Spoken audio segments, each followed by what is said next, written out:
Welcome friends. बोला था data बहुत नेगेटिव बना हुआ है और मार्केट और गिरती हुई नजर आएगी। हालांकि उम्मीद थी कि आखिरी में एक रिकवरी आनी चाहिए जिससे मार्केट वापस ऊपर ग्रीन में आती हुई नजर आए, लेकिन ऐसा हुआ नहीं। हालांकि आज बाइंग हुई है DIIs की तरफ से, डोमेस्टिक इंस्टीट्यूशनल इन्वेस्टर्स की तरफ से, बट FIIs की सेलिंग बहुत बड़ी थी। आज 3600 करोड़ से ज़्यादा की सेलिंग करी है FIIs ने, जिसकी वजह से मार्केट अभी भी रेड में है और भयंकर रूप से नेगेटिव डेटा बना हुआ है। अब बात अगर करें डोमेस्टिक इंस्टीट्यूशनल इन्वेस्टर की, तो उन्होंने जो है आज बाइंग करी है 1100 करोड़ के करीब की, जो कि ठीक ठाक बाइंग है, लेकिन मार्केट को बचाने के लिए काफ़ी नहीं थी। अब कल है सेंसेक्स की expiry, the most important and critical expiry, क्योंकि इसमें सारे शेयर इन्वॉल्व होते हैं। जो निफ्टी में है वो भी, फाइनेंशियल निफ्टी में वो भी, मिड कैप स्मॉल कैप, जिसमें भी जहाँ भी जो भी शेयर्स हैं वो सारे के सारे शेयर सेंसेक्स में इन्वॉल्व होते हैं। और अगर सेंसेक्स की एक्सपायरी भी रेड में होती है तो मार्केट अब और बहुत अच्छे से गिरती हुई नज़र आ सकती है। हालांकि ऐसे मुझे आसार दिख नहीं रहे हैं, कारण चाहिए होता है मार्केट को इतना गिरने के लिए, लेकिन क्योंकि बिना कारण के बढ़ी थी तो ये गिर रही है। और ये करेक्टिव एक्शन जो है अब फिबोनाची के 50% लेवल पे आ गया है, उसके बारे में बात करेंगे आगे चल के वीडियो में। तो यहाँ से बहुत हाई प्रोबेबिलिटी है कि अगर मार्केट को बचना है तो यहीं पर से रिवर्सल आ जाना चाहिए। वो लेवल क्या है वो भी बताऊंगा आपको, उस पर नज़र रखिएगा, और नहीं तो सेल में बैठिएगा। बाकी लेवल के हिसाब से अपन ट्रेड करते हैं। आज अच्छा पैसा बना होगा, कल भी लेवल जो दिए थे वो बहुत बढ़िया से काम करें। गेम पूरा बताता ही, so try and use it. बाकी don't forget to subscribe. 1000 subscriber होने पर ये सब जो मैं बताता हूँ और हर रोज़ ठीक पड़ता है, ये सब सिखाने की कोशिश करूँगा वंस चैनल पे 1000 सब्सक्राइबर पूरे हो जाते हैं। एब्सोल्युटली फ्री ऑफ कॉस्ट होगा। So if you are interested in learning, don't forget to subscribe. और अगर गैम्बलर है तो बस वीडियो देखकर भी कोई फायदा नहीं होगा, यू मे स्किप। आइए शुरू करते हैं आज का video. Before we start, I request you to disclaimer, ज़रूरत हो तो वीडियो को पॉज कर पढ़ें। देखिए, आज जो डेटा बना हुआ है वो डेटा ऐसा है कि मार्केट ये कह रही है कि अभी वो गिरने के संकेत दे रही है, डेटा नेगेटिव बना हुआ है, लेकिन वॉलेटिलिटी इंडेक्स जो है वो आज कूल ऑफ होता हुआ नजर आया। 2.79% गिरकर 10.82 पे क्लोज हुआ है विक्स, जो कि एक संकेत देता है कि अब वॉलेटिलिटी कम होती हुई नजर आएगी और ये बहुत ज़्यादा कूल्ड ऑफ लेवल है। यहाँ से ये वापस बढ़ता हुआ भी नज़र आ सकता है, सो कल इस पर ज़रूर नज़र रखिएगा। इसके अलावा जो दूसरा संकेत नज़र आ रहा है जहाँ पे कि हमें मार्केट को सपोर्ट मिल सकती है, वो है डॉलर USD INR, जो काफ़ी दिन से लगातार बढ़ रहा था, आज थोड़ा सा नीचे टूटकर बंद हो रहा है। 0.07 पैसे की गिरावट है, 83.065 पे ट्रेड कर रहा है। अब अगर हम बात करें इस तरह से, तो ये अगर नीचे आ जाता है 83 के, तो ये हमारी इकोनॉमी को सपोर्ट करते हुए मार्केट को भी स्ट्रेंथ दे सकता है और इक्विटी मार्केट में बढ़त आ सकती है। वहीं इसके अलावा अगर हम बात करें तो सिल्वर और गोल्ड भी आज जो हैं वो टूटते हुए नजर आ रहे हैं। आज सिल्वर में 1.17% की गिरावट है, जो कि है 72,370 पे क्लोज हुआ है, अभी ट्रेड कर रहा है इनफैक्ट 860 पॉइंट्स की गिरावट के साथ। और वहीं गोल्ड भी जो है ऑलमोस्ट 1%, दैट इज 0.95% के डिप के साथ ट्रेड कर रहा है, 58,841 पे ट्रेड कर रहा है। और ये संकेत हो सकते हैं कि मार्केट में, इक्विटी मार्केट में तेजी आए, क्योंकि जब ये गिरते हैं तभी इक्विटी मार्केट में पैसा लगता है। ऐसा अभी तक होता हुआ आया है। हालांकि जब से क्रिप्टो के अंदर में ट्रेडिंग बढ़ी है तब ये वाला फंडा बहुत सटीक नहीं बैठता है, बट हाँ फिर भी ये एक मेन कंट्रीब्यूटर या इंडिकेटर होता है। So this is what is the sign of strength only. इसके अलावा अगर हम बात करें तो जो हम बोले कि अगर हो सकता है कि सपोर्ट आ जाए, वो ये कारण कि भाई देखिए, पिछले 3 सेशन के अंदर में निफ्टी ने 472 पॉइंट्स शेड कर दिए हैं, बैंक निफ्टी ने 1607 पॉइंट 1607 पॉइंट्स लूज कर दिए हैं, जो कि एक अच्छी खासी गिरावट होती है। और इतनी गिरावट के बाद उसमें एक रिट्रेसमेंट या करेक्शन आना बहुत अमूमन सी बात है, लाजमी सी बात है, तो हो सकता है हो। हाउएवर, अब बात करें जो बाकी के संकेत हैं जो नेगेटिव ही हैं, जैसे कि सेंसेक्स में आज बढ़ने वाले शेयरों की गिनती और कम हो गई। कल ये 660 रह गई थी, आज ये सिर्फ 554 रह गई। और वहीं गिरने वाले शेयरों की गिनती जो कल 1375 थी, वो और बढ़ गई 1484 शेयर्स आज रेड में बंद हुए हैं सेंसेक्स में। अब अगर इन्हीं सब शेयरों में कल वापस बाइंग आनी शुरू हो जाती है, जो कि हो सकता है क्योंकि अब ये काफ़ी डिसेंटली प्राइस्ड हो गए हैं, जो इनमें बहुत तेज बढ़त थी वो कूल ऑफ हो गई है, तो हो सकता है कि इसमें बाइंग आए और इससे मार्केट को एक सपोर्ट मिले। हालांकि इसके अलावा जो गिरावट आ रही है वो बहुत मजबूती से गिरावट रिलायंस और एचडीएफसी की वजह से आ रही है। कल एचडीएफसी 4% से ज़्यादा टूटा था और रिलायंस भी 2% से ज़्यादा टूटा था। आज इनमें गिरावट थी, हालांकि कंपैरेटिवली काफ़ी कम थी। 4% कल टूटने के बाद आज एचडीएफसी बैंक 0.66% टूटा है और 1553 पे ट्रेड कर रहा है। अगर इन दोनों शेयरों में बढ़त आती है तो ये तेज ले जा सकते हैं ऊपर। रिलायंस में भी आज 0.73% की गिरावट थी, जो कि कल के मुकाबले 1/3 ही रह गई। 2.5% 2.23% के करीब टूटा था कल ये, और अभी 2364 पे है। सो इन पे नज़र रखिएगा। ये शेयर अगर ऊपर की तरफ जाते हैं तो मार्केट में ऊपर को एक अपमूव, एक करेक्टिव अपमूव आ सकता है और हम ऊपर बढ़ने की कोशिश कर सकते हैं।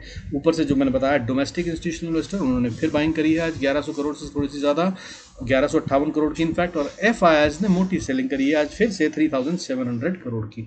सो ये है जो हमारा डेंट है। और डीआईएस जो है वो मार्केट को बहुत ज़्यादा गिरने नहीं देंगे, जैसा कि मैंने वीकली वीडियो में आपको समझाया था इस डेटा के बारे में। अभी तक 1 लाख करोड़ से ज़्यादा की बाइंग डोमेस्टिक इंस्टीट्यूशनल इन्वेस्टर इस साल 2023 में कर चुके हैं, तो वो अपना लॉस में तो नहीं आएंगे, ये बात क्लियर है। और वो बुल्स हैं, स्ट्रांगली बुल है, और इस समय पे मार्केट को गिरने से बचाएंगे, ज़रूर बचाएंगे। लेकिन किस लेवल पे जाके उनका लॉस होना शुरू होगा या उनका प्रॉफिट हिट होगा इस ढंग से कि वो उसको बचाने की कोशिश करेंगे, वो एक देखने की बात है। सो अभी फिलहाल डेटा नेगेटिव है और गिरती हुई नज़र आ सकती है मार्केट, लेकिन रिकवरी के बहुत नज़दीक है। मैं फिर से बता रहा हूँ, कल भी बोला था, उससे पहले मैं बोल रहा था कि बाइंग मत कीजिए, ठीक है, पोर्टफोलियो के लिए भी। अब मैं बोल रहा था, कल बोला था, आज फिर बोल रहा हूँ, ये टाइम है थोड़ा थोड़ा करके अपने पोर्टफोलियो को बनाना शुरू कर दीजिए और बाइंग करिए, और लंबे समय के लिए, लेकिन इन्वेस्टर्स के लिए, ठीक है। बाकी ट्रेडर्स के लिए क्या है वो तो हम आगे बात कर ही लेंगे चार्ट्स पे।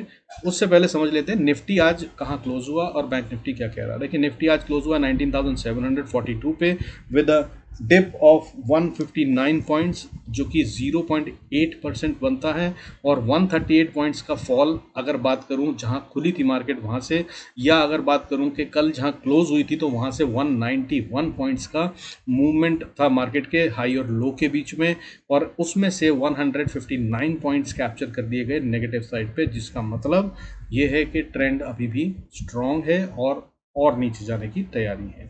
आज का लो जो मारा निफ्टी ने वो 19,709 का मारा, और वहाँ से थोड़ी सी रिकवरी आई और 742 पे हम क्लोज हुए। बैंक निफ्टी में अगर हम बात करें तो बैंक निफ्टी में भी कल के क्लोज से अगर बात करें तो 792 पॉइंट्स, ऑलमोस्ट 800 पॉइंट्स का मूव था हाई और लो के बीच में। हाउएवर अगर हम कैप्चर करने की बात करें तो 760 पॉइंट कैप्चर करे हैं, सिर्फ 30 पॉइंट छोड़े हैं, और ये एक खतरनाक सीन दिखा रहा है। अगर गिरावट आती है तो यही हावी होगा। कल मैंने इसके बारे में भी कहा था कि अगर बढ़त आती है तो यही है वो जो रिकवरी दिखा सकता है, और यही है जो मूवमेंट करेगा, गेम दिखाएगा। आज फिर यही सीन बना हुआ है कि अगर मार्केट को गिराना या बढ़ाना है तो बैंक निफ्टी का चलना बहुत ज़रूरी है। और आज जो है बैंक निफ्टी में गेम कुछ इस तरह से हुआ है कि टोटल में बैंक निफ्टी जो है आज गिरता हुआ नजर आया 1.68%, वहीं पीएसयू बैंक्स 2.28% गिरते हुए नजर आए, प्राइवेट बैंक्स 1.53%। वो कारण एचडीएफसी बैंक अगर चलने लगता है, आईसीआईसीआई बैंक, एचडीएफसी बैंक अगर चलने लगते हैं ऊपर की तरफ, साथ में अगर साथ दे दें कोटक महिंद्रा बैंक और एसबीआई भी, तो बहुत तेज़ी से बैंक निफ्टी में रिकवरी आ सकती है, और इन बैंकों के गिरने के कोई कारण है नहीं। इनफैक्ट एचडीएफसी बैंक में तो जो अभी पॉलिसी आई थी आरबीआई की, उसके मुताबिक जो रिजर्व रेशो का फंडा चेंज करा है उन्होंने, वो बोला है कि in phases they will take it back. तो अक्टूबर में तो एचडीएफसी बैंक में अच्छी तेज़ी आनी चाहिए। अभी इसलिए बोल रहा हूँ, इसको पोर्टफोलियो में अगर आप ऐड करना चाहते हैं तो थोड़ा थोड़ा कर कर 2-2 4-4 शेयर कर जैसे भी अपनी फाइनेंशियल कैपेसिटी के हिसाब से बाय करके रख सकते हैं। आने वाले टाइम में ये एक अच्छा रिटर्न देता नज़र आएगा। अब इसके अलावा बात कर लेते हैं सीधा सीधा कि हमें कहाँ जाना है और कल क्या ट्रेड करना है। तो चलते हैं चार्ट्स पे। चार्ट्स पे समझने से पहले सबसे पहले देखिए समझ लेते हैं कि आज की जो कैंडल बनी है वो फिर से बहुत बियरिश है और बहुत स्ट्रॉन्ग मोमेंटम बाय बियर्स है। मार्केट खुलती है, गिरती है, गैप डाउन खुलती है, फिर गिरती है, फिर गैप डाउन खुलती है और फिर गिरती है। और अगर अब इसकी रिट्रेसमेंट की बात करूं फिबोनाची पे, तो ये जो लेवल बन रहा है अभी जहां ये मार्केट खड़ी है, लास्ट मूव के हिसाब से फिबोनाची जिस तरह से यूज़ किया जाता है, तो ये अपने 50% के लेवल को टच करके क्लोज हुई है, ठीक है। और अगर ये 50% के लेवल को टच करके, जो कि बनता है 19,730, इसके नीचे अगर मिलती है मार्केट, तो ये फिर कमजोरी का साइन है। हाउएवर ये दिख सकता है, कल दिखेगा डेटा के हिसाब से, लेकिन इंपॉर्टेंट पॉइंट जो अब बन रहा है मेरे हिसाब से, जो मैंने कल भी बताया था, वो 19,600 से 680 का लेवल है। ये लेवल बहुत इंपॉर्टेंट लेवल है, यहाँ पर मार्केट टाइम बिताएगी, बाउंस के बहुत अच्छे चांसेस हैं। सो इस लेवल को नज़र में रखिएगा। अगर मार्केट यहाँ पर आए तो एक रिवर्सल का ट्रेड खेलना विद स्टॉप लॉस कोई नासमझी नहीं होगी, और वो अगर चल पड़ा तो बहुत अच्छा प्रॉफिट देगा, क्योंकि ये वो पॉइंट आ गया है जिसके नीचे मेरी समझ से जो पैसा लगा था, जो डोमेस्टिक इंस्टीट्यूशनल इन्वेस्टर या जिसने भी मार्केट को ऊपर बढ़ाया है और नए हाइज बनाए हैं, वो इस लेवल के नीचे जाकर लॉस में आना शुरू हो जाएगा। दैट इज, फिर से बता देता हूँ, नीचे की तरफ में 19,610 बनता है, इनफैक्ट 600 को मानकर चलिए। ये अगर टूट गया तो फिर इसका मतलब बुल्स पूरी तरह से खत्म हो गए और ये लास्ट होप है। और अगर ये टूट गया तो फिर मार्केट जो है वो बुल ट्रेंड को रिवर्स करती हुई नजर आएगी, और ये जो पैटर्न बन रहा है वो एम पैटर्न की तरफ को बनता हुआ चल पड़ेगा। वो एम पैटर्न अगर आप देखना चाहें तो देखिए, ये बन रहा है यहाँ से एम पैटर्न, और ये मार्केट इस तरह से यहाँ से नीचे आ रही है, और अगर यहाँ तक आ जाती है तो इसके बाद फिर ये यहाँ तक कम से कम आएगी, दैट विल बी 19,290, और अगर इसको भी तोड़ दिया तो फिर मार्केट बहुत बड़ा फॉल आगे की तरफ भी दिखा सकती है। लेकिन अभी फ़िलहाल ऐसा कोई सीन है नहीं, और ये जो बनेगा वो तब हम बात करेंगे। अभी जो बन रहा है वो मैंने आपको समझाने के लिए सिर्फ दिखाया है। So let's move on two levels, के किन लेवल्स पे हम कैसे ट्रेड ले सकते हैं। तो चलते हैं भाई आर्ली चार्ट पे। देखिए, आर्ली चार्ट के हिसाब से बता देता हूँ आपको, जो इंपॉर्टेंट लेवल्स बन रहे हैं कल मार्केट के खुलने के जो चांसेस हैं वो 19,730 के नीचे नहीं खुलना चाहिए। अच्छा, एक और आपको ट्रिक बताता हूँ। कल सुबह में आपको देखना क्या है, सीधा देखिएगा सिंगापुर निफ्टी क्या कर रहा है, दैट इज गिफ्ट, ठीक है। GIFT अगर जो है कल आपको दिखे सुबेरे हमारी ओपनिंग के टाइम पे अबव 19,750-60 के ऊपर है, अगर 80 के ऊपर हो तो बहुत ही अच्छा, तो इसका मतलब बाय ही करने का ट्रेड लीजिएगा, सेल का मत लीजिएगा। लेकिन अगर ये इसके नीचे है 19,780, गिफ्ट की बात कर रहा हूँ, ठीक है, इसे पहले लोग SGX निफ्टी कहते थे, वो अगर 19,780 के नीचे है तो फिर बाय के ट्रेड से बचिएगा। ये होगा सबसे पहला क्लू, कल ट्रेड कैसे लेना है। अब बात करते हैं सीधा लेवल्स की।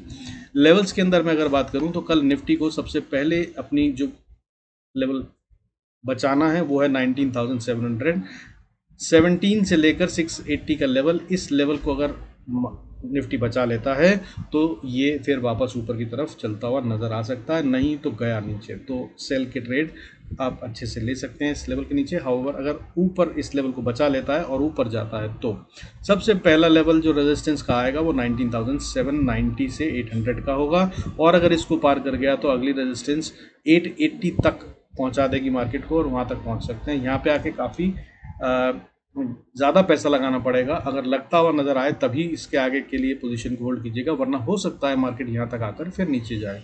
सेंसेक्स की एक्सपायरी है, जिसे मैंने शुरू में बताया, बहुत बड़ी होती है और सारे शेयरों का इम्पैक्ट होता है। सो कहीं से भी सेल ऑफ आ सकता है और कहीं से भी मार्केट को गिराया जा सकता है, वरना जैसे बैंक निफ्टी होता है तो उसमें बैंकिंग के शेयरों को गिराना होता है, फाइनेंशियल सर्विसेज में बैंकिंग और फाइनेंशियल सर्विसेज को गिराना होता है, स्मॉल कैप या मिड कैप की जो एक्सपायरी मंडे को होती है उसमें मिड कैप से खेलना होता है। लेकिन ये सेंसेक्स की एक्सपायरी है, इसमें कहीं से भी कुछ भी खेला जा सकता है। निफ्टी की एक्सपायरी में भी सिर्फ 50 टॉप शेयर्स होते हैं जिनके खेलने से, ऊपर नीचे करने से मार्केट नीचे या ऊपर दिखती है, लेकिन सेंसेक्स कहीं से भी खेला जा सकता है। सो अगर ऊपर जाना ही है मार्केट को और ऊपर पहुंचती है और समझिए नेक्स्ट लेवल 19,080-90 के ऊपर ट्रेड करने लगता है तो अगली रेजिस्टेंस 920-30 पे आती है, और अगर इसको पार कर गया तो 965 से 20,000 तक मार्केट जा सकती है, और ये फिर से बहुत स्टिफ रेजिस्टेंस है, इसको आसानी से मार्केट पार करेगी। अब ऐसा लग नहीं रहा है, इतना सेल ऑफ और इतना स्ट्रॉन्ग डेटा बना हुआ है नेगेटिव कि इसके पार अब हम आसानी से तो नहीं जाएंगे, और अब ये बहुत लंबी वाली और मजबूत वाली रेजिस्टेंस फॉर कमिंग टाइम्स बन गई है। इस लेवल पे नज़र रखिएगा। अब बात करते हैं नीचे की। अगर निफ्टी को नीचे आना है तो नीचे आने का मतलब ये है कि 19,720 के नीचे अगर ट्रेड कर रही है तो ये सेल में जा रही है और 680 तक जा सकती है। हालांकि 680 को ये तोड़ेगी अभी ऐसा लग नहीं रहा, लेकिन अगर 680 को तोड़ दिया तो फिर अगला सपोर्ट एरिया 19,600 1314 से लेकर 570 का एरिया है। ये वो एरिया है जिसे अब निफ्टी को तोड़ना नहीं चाहिए। अगर इसको डिफेंड नहीं कर पाई निफ्टी तो बहुत खतरनाक होगा। हालांकि फ्लिक मारते हुए नीचे की तरफ में 19,511 तक कल ही निफ्टी जा सकता है, लेकिन वापस इसको वहीं से रिवर्सल लेकर ऊपर की तरफ आ जाना चाहिए। नहीं तो boss bulls are out of the game and bears are in control, that will be proven fact. ठीक है, अब चलते हैं बैंक निफ्टी की तरफ। देखिए बैंक निफ्टी वीक नज़र आ रहा है। कल भी मैंने ये बताया था आपको, आज भी बता रहा हूँ कि अभी भी और वीक नज़र आ रहा है। आखिरी में जो रिकवरी आई उसमें बैंक निफ्टी ने बहुत दम दिखाया नहीं। अगर ये थोड़ा सा दम दिखा देता तो बहुत सारे चांसेस थे कि निफ्टी फिर से अच्छे से थोड़ा रिकवर कर लेता, बट नहीं हुआ। और इसने अपने वॉर जोन को, जो मैंने कल बताया था, उसको भी तोड़ दिया है।